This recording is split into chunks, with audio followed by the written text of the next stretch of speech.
ఇటు breaking news చూస్తున్నారు. పహల్గాంలో ఘటనకు సంబంధించి ఇవాళ కేబినెట్ సమావేశం కానుంది. అయితే ప్రధాని నరేంద్ర మోదీతో పాటు చాలా మంది కీలక నేతలు ఈ సమావేశంలో హాజరు కానున్నారు. అయితే ఇప్పటికే పాకిస్తాన్తో యుద్ధానికి సిద్ధంగా భారత్ ఉన్నట్టు తెలుస్తోంది. కేంద్ర మంత్రితో ఎవరైతే కేంద్ర మంత్రులు ఉన్నారో వాళ్ళతో చర్చించడానికి ప్రధాని మోదీ సిద్ధంగా ఉన్నారు. అయితే ఇవాళ ఉదయం 11 గంటలకు కేంద్ర మంత్రులతో మోదీ భేటీ కానున్నారు. పాక్తో దౌత్య సంబంధాలపై చర్చించే అవకాశం ఉంది. అదేవిధంగా సింధు జలాల అంశం, అటారీ మార్గం మూసివేతతో పాటు ప్రతీకార చర్యలపై కేంద్ర మంత్రులతో సజెషన్స్ తీసుకోబోతున్నారు. ఇదే నేపథ్యంలో నిన్న ఆర్ఎస్ఎస్ చీఫ్ మోహన్ భాగవత్ తో కూడా సమావేశం జరిగింది. ఈ సమావేశం గంటన్నర పాటు కొనసాగింది. అయితే దేశంలో ప్రస్తుతం నెలకొన్న పరిస్థితులపైన అదేవిధంగా ముందస్తు చర్యలు ఎలా తీసుకోవాలనే దానిపైన కూడా సుదీర్ఘ చర్చ నడిచింది. అయితే ఈ భేటీలో కేంద్ర హోంమంత్రి అమిత్ షా కూడా పాల్గొన్నారు. అయితే ఇప్పటికే వరుస భేటీలతో యుద్ధంపై తీవ్ర ఉత్కంఠ నెలకొంది.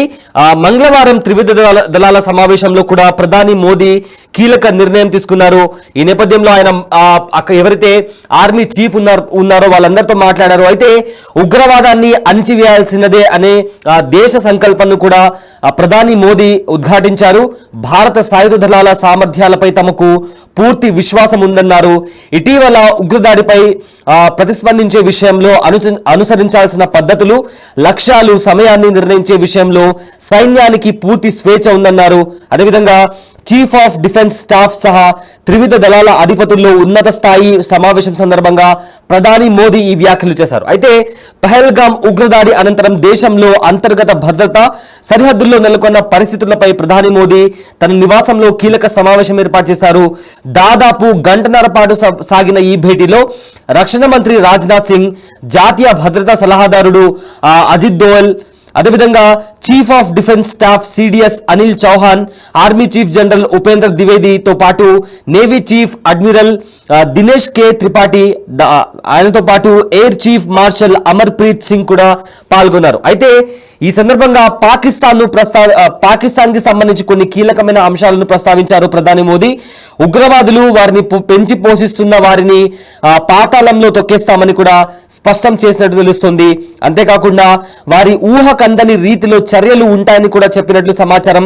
పహల్గాం ఉగ్ర ఘటనకు ప్రతీకార దాడులు తప్పకుండా తీసుకుంటామని కూడా ఈ నేపథ్యంలో ప్రధాని మోదీ చెప్తున్న మాటలు కూడా మరింత బలాన్ని చేకూరుస్తున్నాయి. అయితే మరోవైపు బుధవారం రోజు అంటే ఇవాళ సిసిఎస్ సమావేశం కానుంది. వారం రోజుల వ్యవధిలో ఈ భేటీ కావడం ఇది రెండోసారి. అయితే మోదీ నేతృత్వంలో రాజకీయ వ్యవహారాల కేబినెట్ కమిటీ సమావేశం కానుందని సమాచారం.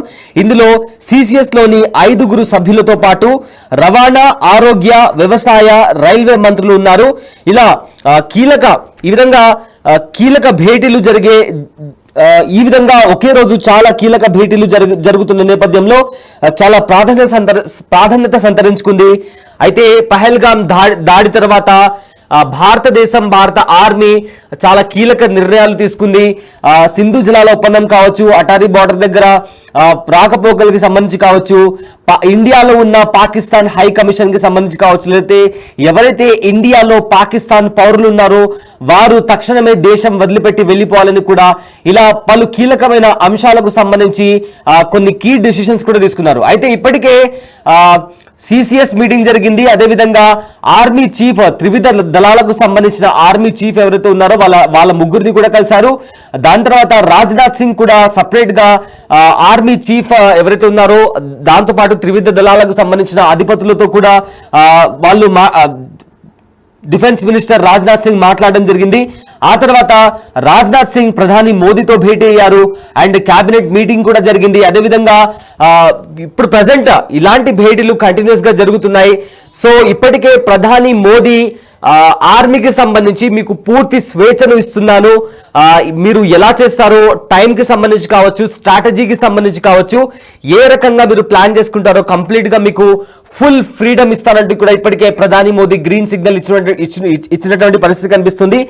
అయితే చాలా వరకు కూడా జమ్మూ కాశ్మీర్లో అదేవిధంగా దేశంలో ఇల్లీగల్ గా చొరబడి ఉగ్రవాదాన్ని ఉగ్రవాదాన్ని వ్యాపించే పనులు ఎవరైతే చేస్తున్నారో లేదా ఉగ్రదాడికి ఎవరైతే కుట్ర పన్నుతున్నారో వాళ్ళ స్థావరాలను కనిపెట్టి వాళ్ళ హైడౌట్స్ ను కనిపెట్టి త్రూ వాళ్ళ డిజిటల్ ఫుట్ ప్రింట్స్ ఎక్కడెక్కడ ఉన్నారో కనిపెట్టి వాళ్ళను హతమార్చే పనిలో ఇండియన్ ఆర్మీ ఉంది.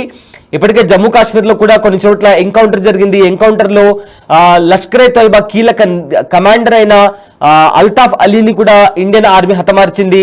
ఇదే నేపథ్యంలో నేవీ కావచ్చు, నౌకాదళం కావచ్చు, ఈ మూడు త్రివిధ దళాలు, బిఎస్ఎఫ్ ఇవన్నీ కూడా బార్డర్ దగ్గర ఇప్పటికే యుద్ధ ట్యాంకర్లను కూడా మోహరించారు. అరేబియన్ సముద్రం దగ్గర కూడా మొన్న ఒక మాక్ డ్రిల్ జరిగింది. ఆ మాక్ డ్రిల్లో సైనికులు కొన్ని విన్యాసాలు చేశారు అండ్ ఆ మాక్ డ్రిల్ కూడా సక్సెస్ఫుల్ గా ఫినిష్ అయింది.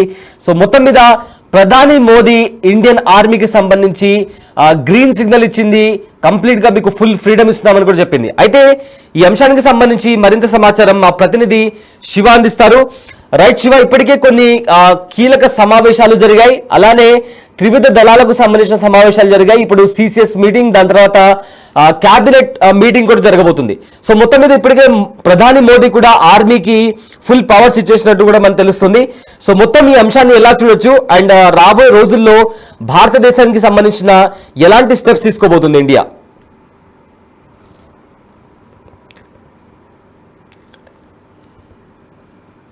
రైట్, పహల్గామ్ ఘటనకు సంబంధించి నేడు కేంద్రం క్యాబినెట్ మీటింగ్ జరగబోతుంది. అయితే ఈ మీటింగ్ కి సంబంధించి ఇప్పటికే ఈ మీటింగ్ లో చాలా మంది కీలక నేతలు, ఈ భేటీలో కీలక నేతలు పార్టిసిపేట్ చేయబోతున్నారు.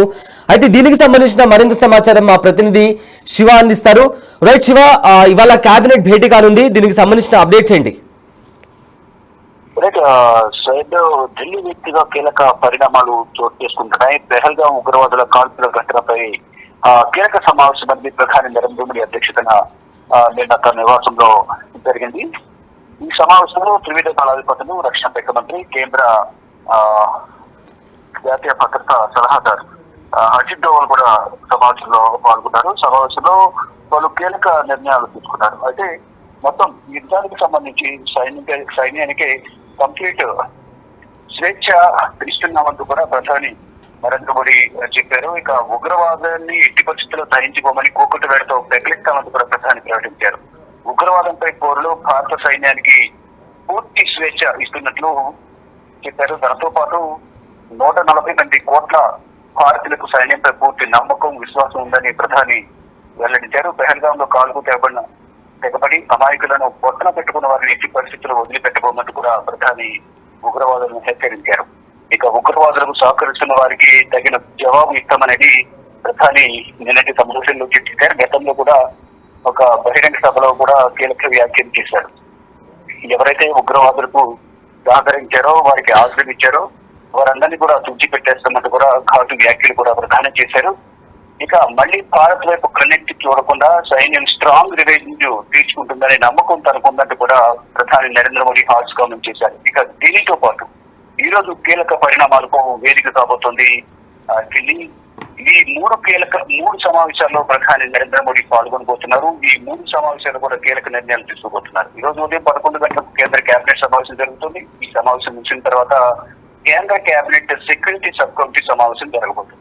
ఈ సెక్యూరిటీ సబ్ కమిటీ సమావేశంలో పెహల్గాం సంబంధించిన అంశం, మరియు జమ్మూ కాశ్మీర్ లో భద్రతలు ఏ విధంగా ఉన్నాయి, పాకిస్తాన్ కవింపు చర్యలకు పాల్పడుతున్న నేపథ్యంలో తీసుకోవాల్సిన చర్యలు, వీటన్నిటిపై కూడా కేంద్ర సెక్యూరిటీ సబ్ కమిటీ సమావేశంలో కీలక నిర్ణయాలు తీసుకోనున్నారు. దాని తర్వాత పొలిటికల్ అఫైర్స్ కమిటీ సమావేశం కూడా ఉండబోతుంది. ఈ 3 సమావేశాల్లో పెహల్గాం అంశం అనేది కామన్ ఎజెండాగా ఉండే అవకాశం అంటే ప్రధాని కనిపిస్తుంది. ఈ 3 సమావేశాల్లో కూడా ప్రధాని నరేంద్ర మోడీ వీటిపై చర్చిస్తారు. ఫర్దర్ గా ఇటువంటి నిర్ణయాలు తీసుకోవాలనేది కూడా నిన్న ఫైనల్ చేసేశారు. కానీ ఈ రోజు మళ్ళా కేంద్ర మంత్రుల దృష్టికి కేబినెట్ లో కూడా చర్చించాల్సిన అవసరం ఉంటుంది. కాబట్టి ఈ అంశం సంబంధించి పాకిస్తాన్, భారత్ సరిహద్దుల వెంబడి ఉన్న ప్రజెంట్ సిచ్యువేషన్ ఏంటి, పెహల్గాం లో కాల్పుల ఘటన జరిగిన తర్వాత పెహల్గాం ప్రజలు ఏ విధంగా ఉన్నారు, జీవనం ఏ విధంగా కొనసాగిస్తున్నారు, ఇటు శ్రీనగర్ లో కానీ, జమ్మూ కాశ్మీర్ లో కానీ, ఇతర కుల్గాం, అనంతనాగ్ జిల్లాలో, పుల్వామాలో ఏ విధంగా సిచ్యువేషన్ ఉంది, ఈ అన్నింటిపైన అంశాలపై కూడా ప్రధానికి ఒక నివేదిక కూడా నిన్న సమర్పించారు. వీటన్నిటిపై కూడా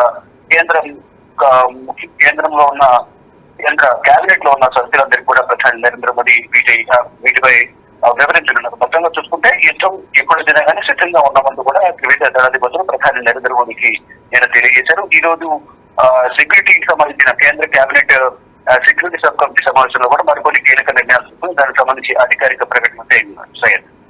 right, thank you Shiva for the update. అయితే పహల్గామ్ ఉగ్రవాది దాడి నేపథ్యంలో ఇప్పటి వరకు ఆచితూచి అడుగులు వేసిన కేంద్ర ప్రభుత్వం ఇప్పుడు జెట్ స్పీడ్తో దూసుకెళ్తుంది. దాయాది దేశాన్ని అన్ని రకాలుగా టార్గెట్ చేసేలా ప్రయత్నాలు ముమ్మరం చేసింది భారత్. ఇప్పుడు ఆ దేశంపై నేరుగా దాడి చేసేందుకు కూడా రెడీ అయింది.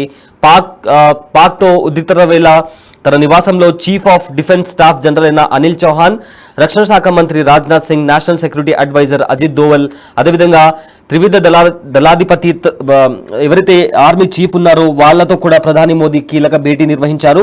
ఈ నేపథ్యంలో ఇవాళ కూడా కేబినెట్ మీటింగ్ జరగబోతుంది. సో దీంతో ప్రాధాన్యత సంతరించుకుంది. దేనికైనా రెడీ అంటూ బీరాలు, భారత్లో రక్తం పారిస్తామంటూ కారు కూతలు, కన్నుకు కన్ను పన్నుకు పన్ను అంటూ డైలాగులు. తీరా ఖర్చేస్తే పాక్ ఆర్మీ చీఫ్ మిస్సింగ్. అవును, మీరు వింటున్నది నిజమే. పాక్ ఆర్మీ చీఫ్ మునీర్ కనిపించడం లేదు. పెహల్గాం ఉగ్రదాడి తరువాత రెచ్చిపోయి మాట్లాడిన మునీర్ అదృశ్యమయ్యాడు. 2 రోజులుగా ఎవరికీ కనిపించడం లేదు. ఇప్పటికే ఆయన ఫ్యామిలీ దేశం విడిచి వెళ్లిపోగా తాజాగా పాక్ ఆర్మీ చీఫ్ మిస్ అవటం సంచలనంగా మారింది. అతడు రావల్పిండిలోని బంకర్లో దాక్కున్నట్లు వార్తలొస్తున్నాయి. 2 రోజుల క్రితం పాక్ పీఎంఓ ఓ ఫోటో షేర్ చేసింది. అందులో ప్రధాని పక్కన ఆర్మీ చీఫ్ ఉన్నట్లు వివరణ ఇచ్చే ప్రయత్నం చేసింది. ఈ పోస్టు అనుమానాలకు మరింత బలం చేకూరినట్లయింది.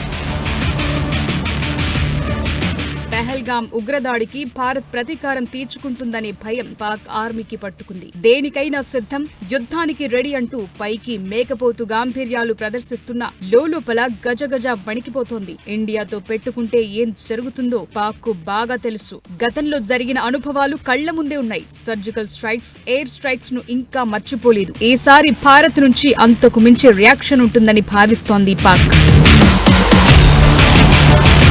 ఉగ్రదాడి జరిగిన మరుసటి రోజు నుంచే సరిహద్దు సమీపంలోకి ఆయుధాలను తరలిస్తోంది దాయాది దేశం. ఎల్ఓసి వెంబడి భారత వైమానిక దాడులను పసిగట్టడానికి చర్యలు చేపట్టింది. సియోల్కోట్ ప్రాంతానికి పాకిస్తాన్ సైన్యం తన రాడార్ వ్యవస్థలను తరలిస్తున్నట్టు తెలుస్తోంది. సరిహద్దుకు 58 కిలోమీటర్ల దూరంలో ఉన్న కోర్ కంటోన్మెంట్ వద్ద TPS-77 రాడార్ సైట్ ను ఏర్పాటు చేసింది. TPS-77 మల్టీ రోల్ రాడార్ అనేది అత్యంత సామర్థ్యం గల రాడార్ వ్యవస్థ. ప్రపంచ వ్యాప్తంగా పరిస్థితులను గమనించేందుకు ఎయిర్ ట్రాఫిక్ పర్యవేక్షణ కోసం దీన్ని ఉపయోగిస్తారు.